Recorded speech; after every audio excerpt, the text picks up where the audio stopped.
Welcome back. ಉಳಿದ ಸುದ್ದಿಗಳನ್ನು ನೋಡೋಣ. ಮಹಾರಾಷ್ಟ್ರದ ಘಟ್ಟ ಪ್ರದೇಶಗಳಲ್ಲಿ ಧಾರಾಕಾರ ಮಳೆ ಸುರಿತಾ ಇರೋ ಪರಿಣಾಮ ಬೆಳಗಾವಿ ಜಿಲ್ಲೆಯ ಚಿಕ್ಕೋಡಿ ಜನ ಮತ್ತೆ ಕಂಗಾಲಾಗಿದ್ದಾರೆ. ಮಹಾರಾಷ್ಟ್ರದ ಕೊಯ್ನಾ ಜಲಾಶಯದಿಂದ ಕೃಷ್ಣಾ ನದಿಗೆ ಭಾರೀ ಪ್ರಮಾಣದ ನೀರು ಬಿಡುಗಡೆ ಮಾಡಲಾಗುತ್ತಿದೆ. ಹೀಗಾಗಿ ಕೃಷ್ಣಾ ತೀರದಲ್ಲಿ ಮತ್ತೆ ಆತಂಕ ಎದುರಾಗಿದ್ದು ಹಲವು ಗ್ರಾಮಗಳಿಗೆ ನೀರು ನುಗ್ಗುವ ಭೀತಿ ಕಾಡ್ತಿದೆ. ಕೃಷ್ಣಾ ತೀರದಲ್ಲಿ ಹೈ ಅಲರ್ಟ್ ಘೋಷಣೆ ಮಾಡಲಾಗಿದ್ದು ಹಲವರನ್ನ ಸುರಕ್ಷಿತ ಸ್ಥಳಕ್ಕೆ ರವಾನೆ ಮಾಡಲಾಗಿದೆ. ಪ್ರವಾಹದ ಹೊಡೆತಕ್ಕೆ ಸಿಲುಕಿರೋ ಬಾಗಲಕೋಟೆಯ ಮುಧೋಳ ತಾಲೂಕಿನ ಮುದ್ದಾಪುರ ಜನ ಅಕ್ಷರಶಃ ತತ್ತರಿಸಿ ಹೋಗಿದ್ದಾರೆ. ಮನೆಯ ಬಾಗಿಲ ಮುಂದೆ ನೀರಿದ್ರೂ ಕುಡಿಯಲಾರದ ಪರಿಸ್ಥಿತಿಯಲ್ಲಿ ಪರದಾಡ್ತಿದ್ದಾರೆ. ಮನೆಗಳಿಗೆ ನೀರು ನುಗ್ಗಿ ಜನಜೀವನ ಸಂಪೂರ್ಣ ಅಸ್ತವ್ಯಸ್ತವಾಗಿದೆ. ಗ್ರಾಮದ ಬೋರ್ವೆಲ್ಗಳು ಸಹ ಸಂಪೂರ್ಣ ಜಲಾವೃತವಾಗಿದೆ. ಹೀಗಾಗಿ ಕುಡಿಯೋ ನೀರು ಸಿಗದೆ ಅಲ್ಲಿನ ಜನರು ಪರದಾಡ್ತಿದ್ದಾರೆ. ಮುಧೋಳ ತಾಲೂಕಿನ 30ಕ್ಕೂ ಹೆಚ್ಚು ಗ್ರಾಮಗಳಲ್ಲಿ ಇದೇ ಪರಿಸ್ಥಿತಿ ನಿರ್ಮಾಣವಾಗಿದೆ. ವಿಜಯಪುರ ಜಿಲ್ಲೆ ಕೃಷ್ಣಾ ನದಿ ತೀರದಲ್ಲಿ ಪ್ರವಾಹ ಉಂಟಾಗಿದೆ. ರಾತ್ರಿ ಆಲಮಟ್ಟಿ ಜಲಾಶಯದಿಂದ ನಾರಾಯಣಪುರ ಜಲಾಶಯಕ್ಕೆ ಸುಮಾರು 4 ಲಕ್ಷ ಕ್ಯೂಸೆಕ್ ನೀರು ಹರಿಬಿಟ್ಟ ಪರಿಣಾಮ ಪ್ರವಾಹ ಪರಿಸ್ಥಿತಿ ಎದುರಾಗಿದೆ. ಮುದೇಬಿಹಾಳ ಹಾಗೂ ನಿಡಗುಂದಿ ತಾಲೂಕಿನ 100 ಎಕರೆ ಜಮೀನು ಜಲಾವೃತವಾಗಿದೆ. ಕಬ್ಬು, ಸಜ್ಜೆ, ಸೂರ್ಯಕಾಂತಿ ಸೇರಿದಂತೆ ಅಪಾರ ಪ್ರಮಾಣದ ಬೆಳೆ ಕೊಚ್ಚಿ ಹೋಗಿದೆ.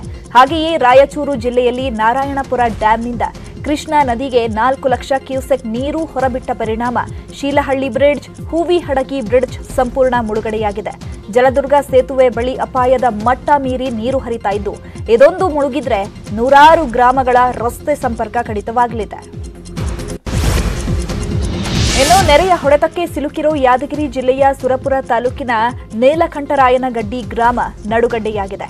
ಕೃಷ್ಣಾ ನದಿ ಅಬ್ಬರಿಸ್ತಾ ಇದ್ದು ಸೇತುವೆಯೊಂದು ಕೊಚ್ಚಿ ಹೋಗಿದೆ. ಸುಮಾರು 150 ಜನರಿರುವ ನೀಲಕಂಠರಾಯನಗಡ್ಡಿ ಗ್ರಾಮಕ್ಕೆ ನೀರು ನುಗ್ಗಿದ ಪರಿಣಾಮ ಜನ ಪರದಾಡ್ತಿದ್ದಾರೆ. ಒಂದಿಷ್ಟು ದಿನ ತಣ್ಣಗಾಗಿದ್ದ ಮೀಸಲಾತಿ ಸಮರ ಮತ್ತೆ ಸದ್ದು ಮಾಡೋ ಹಾಗೆ ಕಾಣ್ತಾ ಇದೆ. ಲಿಂಗಾಯತ ಪಂಚಮಸಾಲಿಗೆ ಮೀಸಲಾತಿ ನೀಡುವ ಬಗ್ಗೆ ಮಾತನಾಡಿದ ವಿಜಯಾನಂದ ಕಾಶಪ್ಪನವರ್, ನಮಗೆ ಮೀಸಲಾತಿ ನೀಡ್ತೀವಿ ಅಂತ ಯಡಿಯೂರಪ್ಪ ನಮಗೆ ಸದನದಲ್ಲಿ ಮಾತು ಕೊಟ್ಟಿದ್ರು. ಆದ್ರೀಗ ಸಿಎಂ ಬದಲಾಗಿದ್ದಾರೆ. ಹಾಗಾಗಿ ಅವರು ಸಹ ಇದರ ಬಗ್ಗೆ ಗಮನ ಹರಿಸಬೇಕು. ಸೆಪ್ಟೆಂಬರ್ 15ರ ಒಳಗೆ ಮೀಸಲಾತಿ ಘೋಷಿಸಬೇಕು. ಇಲ್ಲದಿದ್ದಲ್ಲಿ ಅಕ್ಟೋಬರ್ 30ರಂದು ಪ್ರತಿಭಟನೆ ನಡೆಸೋದಾಗಿ ಎಚ್ಚರಿಕೆಯನ್ನು ಕೊಟ್ಟಿದ್ದಾರೆ. ಇನ್ನುಳಿದ 5 ಪ್ರಮುಖ ಸುದ್ದಿಗಳನ್ನು ನೋಡೋಣ ಬ್ರೇಕ್ ಆದ್ಮೇಲೆ.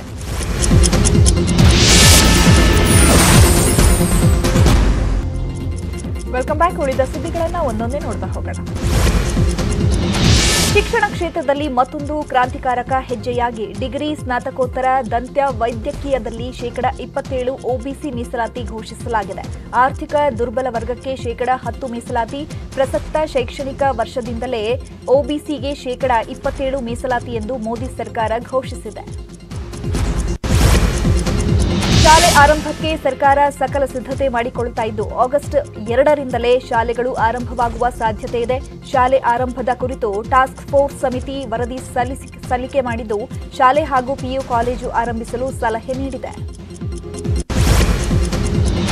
ರಾಯಚೂರು ಜಿಲ್ಲೆಯ ಲಿಂಗಸಗೂರು ತಾಲೂಕಿನ ಕೆಸರಟ್ಟಿ ಶಾಲೆಯ ಶಿಕ್ಷಕರು ವಠಾರ ಶಾಲೆ ಆರಂಭಿಸಿದ್ದಾರೆ. ಶಿಕ್ಷಕರ ಈ ಐಡಿಯಾ ಸಖತ್ ವರ್ಕೌಟ್ ಆಗಿದ್ದು ಮಕ್ಕಳು ಶಾಲೆ ಕಡೆಗೆ ಮುಖ ಮಾಡ್ತಿದ್ದಾರೆ. ಮಕ್ಕಳ ಮನೆ ಮನೆಗೆ ತೆರಳಿ ಚಂದನ ವಾಹಿನಿಯ ಪಾಠಗಳ ಬಗ್ಗೆ ಮನವರಿಕೆ ಮಾಡಿಕೊಡೋದ್ರ ಜೊತೆಗೆ ಪೋಷಕರಿಗೂ ಮಕ್ಕಳ ಶಿಕ್ಷಣದ ಬಗ್ಗೆ ಜಾಗೃತಿ ಮೂಡಿಸಲಾಗ್ತಾ ಇದೆ.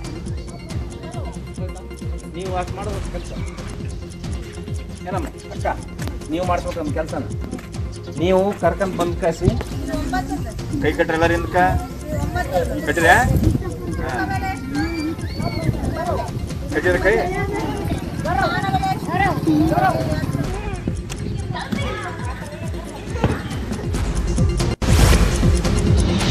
ಹಾಸನದ ಹೇಮಾವತಿ ಹಿನ್ನೀರಿನಲ್ಲಿರುವ ಐತಿಹಾಸಿಕ ಚರ್ಚ್ ತೇಲುತ್ತಿದೆಯಾ ಎನ್ನುವಂತೆ ಭಾಸವಾಗ್ತಾ ಇದೆ.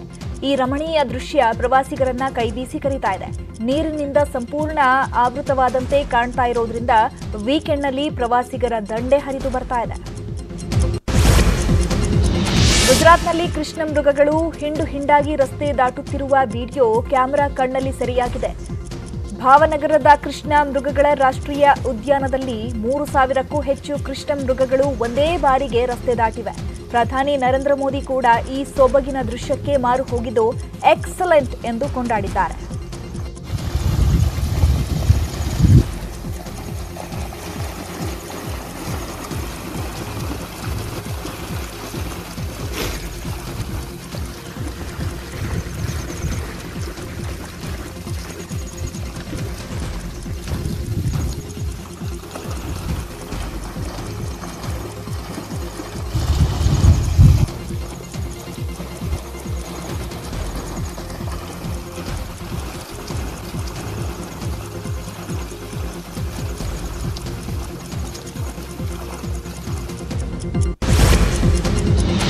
ಇವಿಷ್ಟು ಈ ಹೊತ್ತಿನ ಪ್ರಮುಖ ಸುದ್ದಿ. ನೋಡ್ತಾರಿ ನ್ಯೂಸ್ 18 ಕನ್ನಡ. ಜಾಲ ನಮ್ಮದು, ಬಲ ನಿಮ್ಮದು.